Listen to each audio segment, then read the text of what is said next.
Ça y est, Monsieur Bensakoun est avec nous. Bonjour. Donc vous pouvez y aller, Monsieur Bensakoun, vous pouvez commencer votre présentation. On interviendra ensuite, on fera des questions-réponses avec vous. Très bien.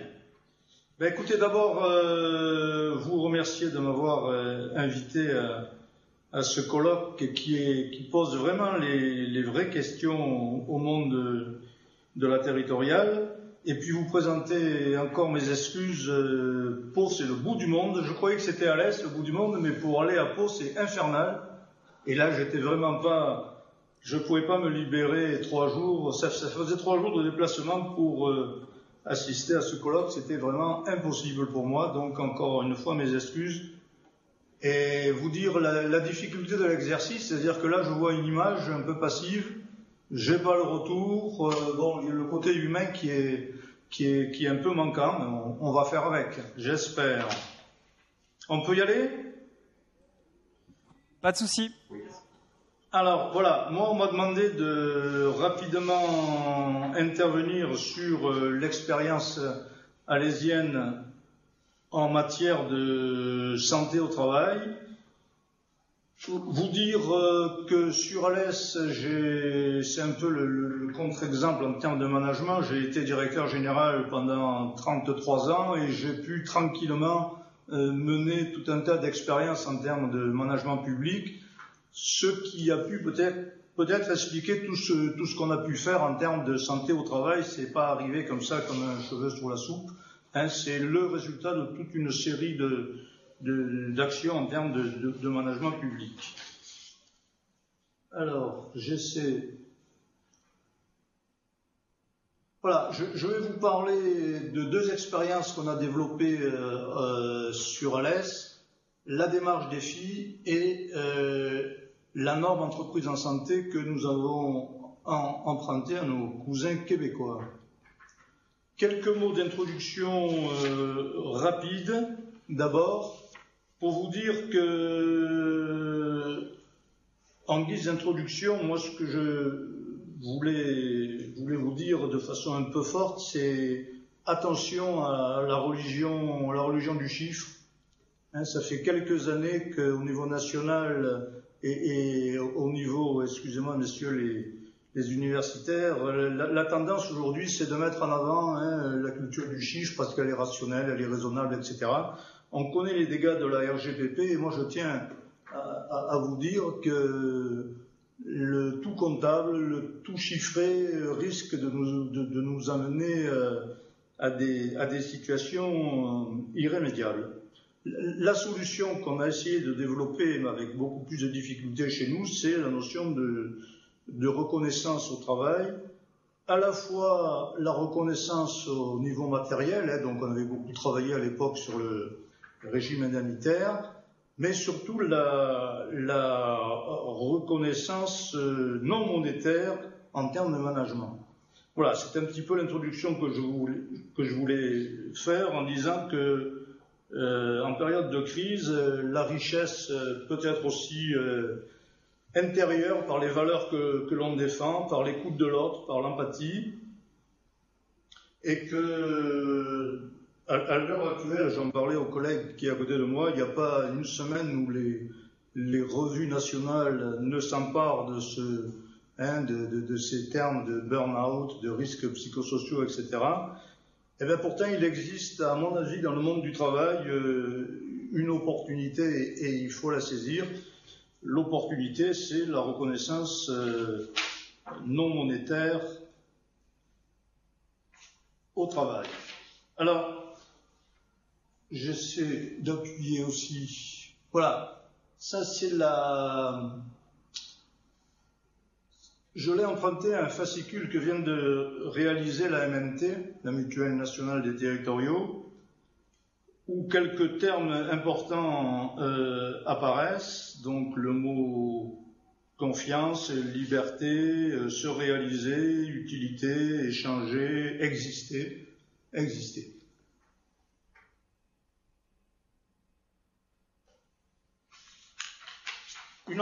La dernière planche de mon introduction, c'est pour mettre le doigt sur quelques retombées observées lorsque l'on engage une politique de prévention santé au travail.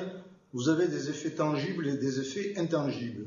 Les effets tangibles, c'est en tout cas on l'a constaté chez nous de façon importante, une baisse de l'absentéisme, une baisse, je vais vite, je suis désolé, une baisse du turnover, une baisse du coût des assurances, une baisse du présentéisme que les Canadiens appellent présentéisme passif, c'est-à-dire des gens qui viennent au travail un petit peu contraints, qui sont là mais qui ne sont pas très actifs, et à l'inverse, une image positive pour l'entreprise au niveau du recrutement. On s'en est aperçu nous depuis de nombreuses années.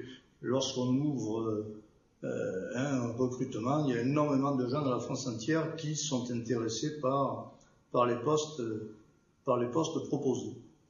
Sur les effets intangibles, donc difficilement chiffrables et mesurables, c'est l'amélioration du climat social, une baisse manifeste des relations conflictuelles, une augmentation de la motivation, j'en parlais, c'est un peu synonyme, des engagements des agents et de l'encadrement, de la créativité, et tout ça se traduit par une amélioration de la qualité des décisions.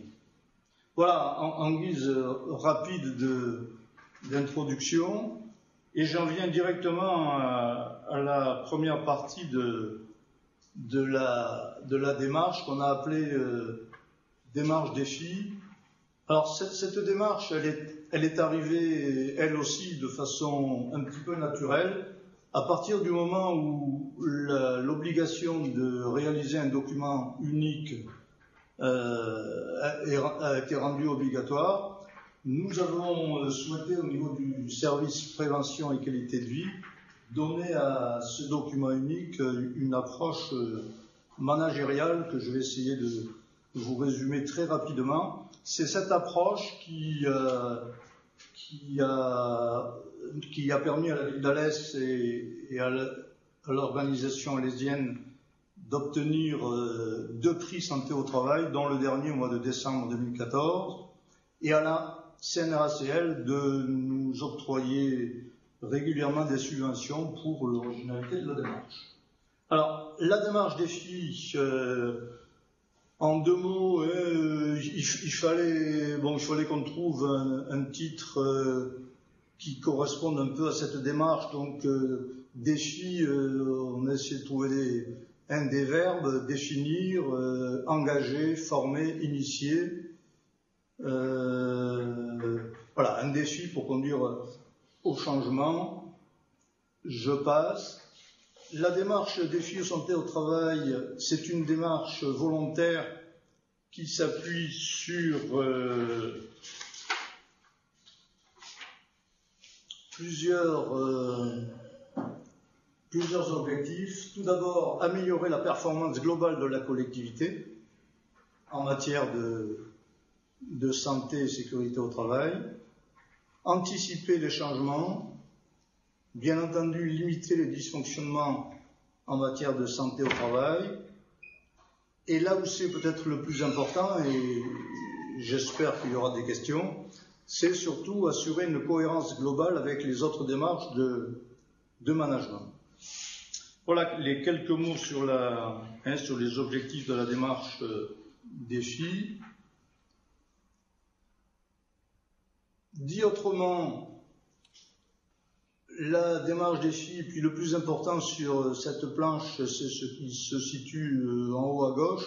On a souhaité la relier sur notre politique de développement durable. On fait partie là aussi des organisations qui ont engagé la réalisation d'un agenda 21 depuis les années 2005 ou 2006. Démarche là aussi reconnue et primée à 7 ou 8 reprises au niveau national. Donc on a souhaité intégrer cette démarche défi dans le développement durable. Alors, les grands principes de cette démarche, je n'ai pas le temps de vous les développer, vous les avez sur la planche, j'espère que vous arrivez à lire. Moi je lis je lis sur mon ordi, mais je ne sais pas si sur l'écran ça marche. Donc, si je repars en haut à midi, une participation du personnel, un dialogue social permanent, se servir de la prévention comme un levier managérial, une démarche bien sûr évolutive, surtout à partir du document unique, comprendre les risques de chaque activité. Je fais une parenthèse sur l'abattoir d'Alès. Ce qui nous a permis d'avoir quelques prix nationaux, ça a été justement comment on a réussi à fortement faire baisser l'absentéisme et surtout les accidents du travail à l'abattoir.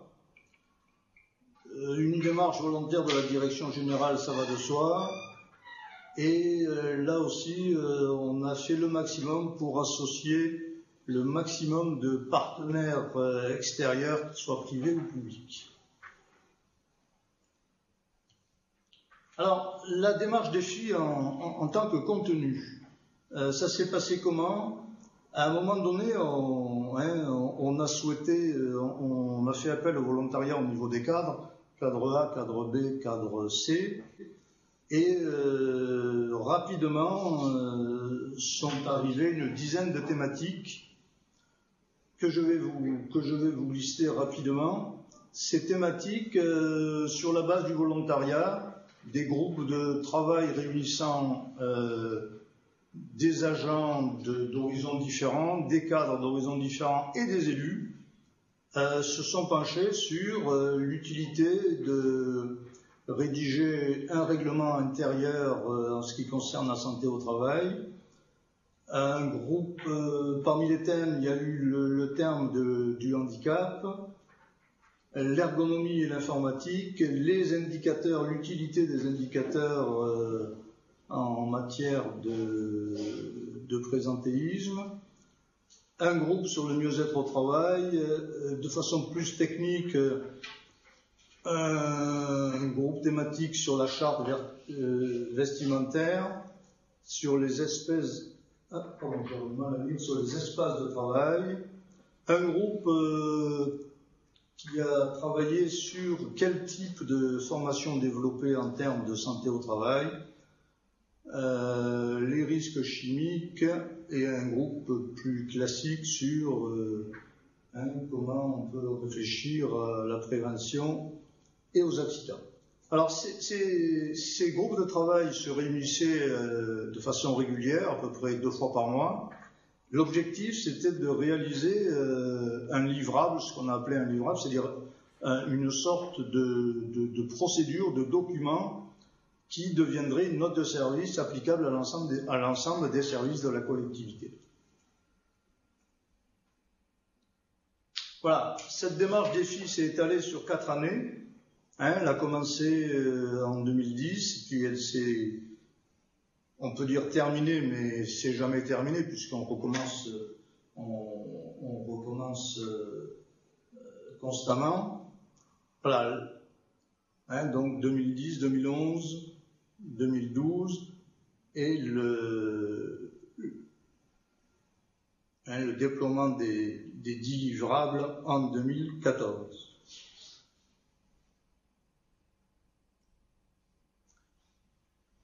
Alors, s'il fallait conclure sur cette démarche défi qui a mobilisé l'ensemble des cadres et des agents de la collectivité, un défi en 3D. Le plus important, c'est la dimension humaine, l'homme au centre du dispositif. L'autre aspect, c'est la dimension sociale, amélioration des conditions de travail par le dialogue à la fois des agents, des syndicats et des élus. Donc sur chaque groupe de travail, vous retrouviez syndicats, agents, élus. Et bien entendu, le plus important de cette démarche défi, c'est la coloration managériale qu'on a voulu donner, puisque ça nous a permis de revisiter toute la politique de formation au management à travers ce focus prévention santé au travail. Alors, je ne sais pas si je suis dans les temps. Prêt. Oui.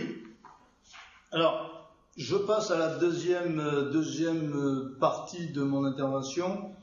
J'espère qu'il y aura des questions sur la première partie. Le rapprochement avec le Québec.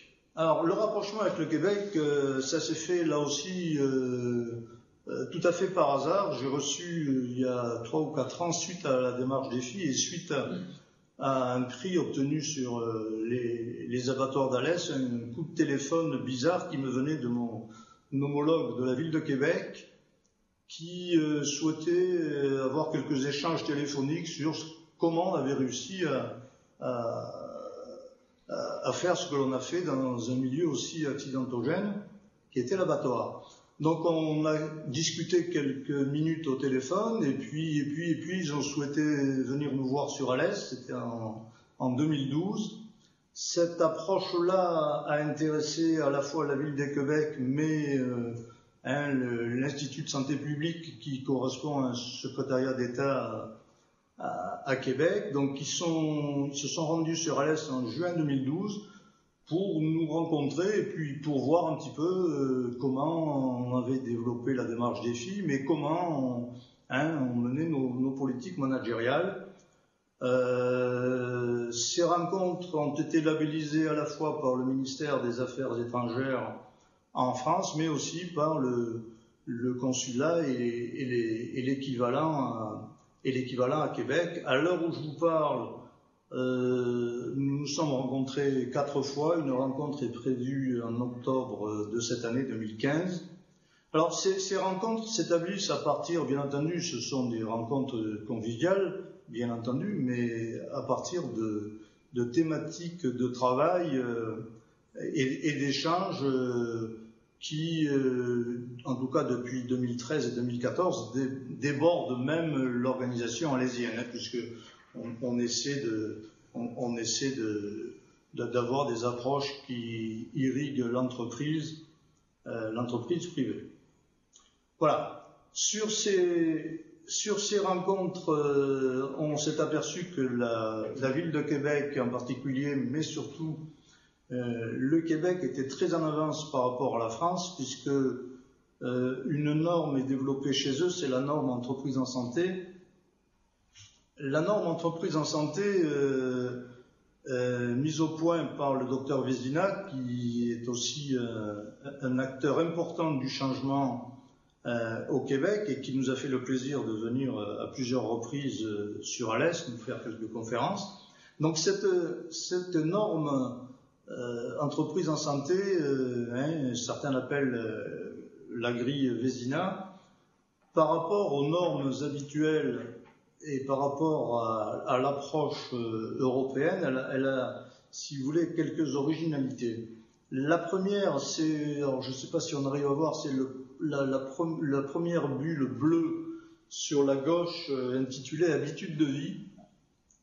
Donc derrière habitude de vie, c'est comment vous vous alimentez, est-ce que vous faites régulièrement l'exercice physique, est-ce que vous fumez, oui ou non, est-ce que vous avez tendance à être stressé.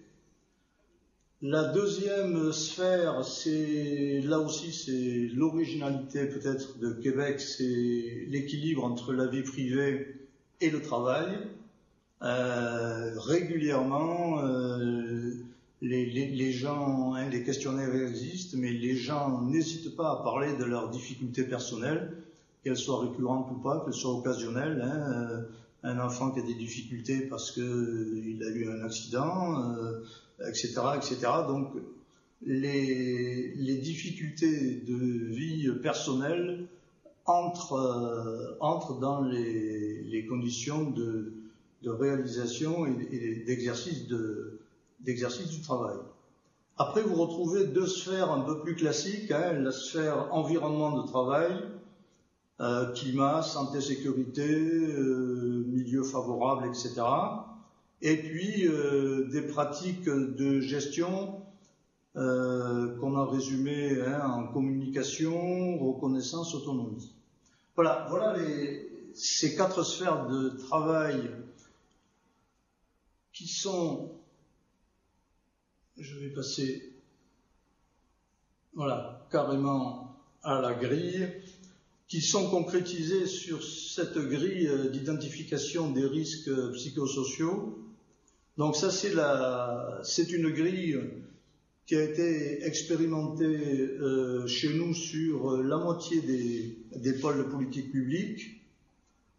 Alors très rapidement, je vous en donne la grille de lecture. En fonction des items posés, vous avez un risque qui va de 1 à 3. Si les agents et le service identifient la note 3, ça veut dire qu'il y a un risque important. Et à ce moment-là, on propose un plan d'action parce que ce risque est... je prends l'exemple là qui est identifié. L'avant-dernier item, l'attitude décisionnelle. Dans ce service, les agents avaient peu d'attitude décisionnelle, donc on a décidé de voir pourquoi dans ce service-là, contrairement à d'autres services, les agents, ils étaient là pour obéir, quoi. Voilà. Alors, les principaux items, on peut les balayer très rapidement, hein. Contexte de l'emploi, absentéisme. Est-ce qu'il existe, troisième item, une politique de santé au travail dans ce service-là? Oui, non. Est-ce que dans ce service, on a déjà posé sur la table la question du harcèlement moral? Est-ce que au niveau du service ou de la direction, il y a un accompagnement en ce qui concerne le retour au travail, hein, suite à des absences plus ou moins prolongées? Est-ce qu'il existe dans le service une approche vie privée, vie professionnelle? L'autre item, c'est la charge de travail. Est-ce que vous considérez que dans votre service, mais même au niveau individuel, vous avez une charge de travail qui dépasse la moyenne? La reconnaissance au travail.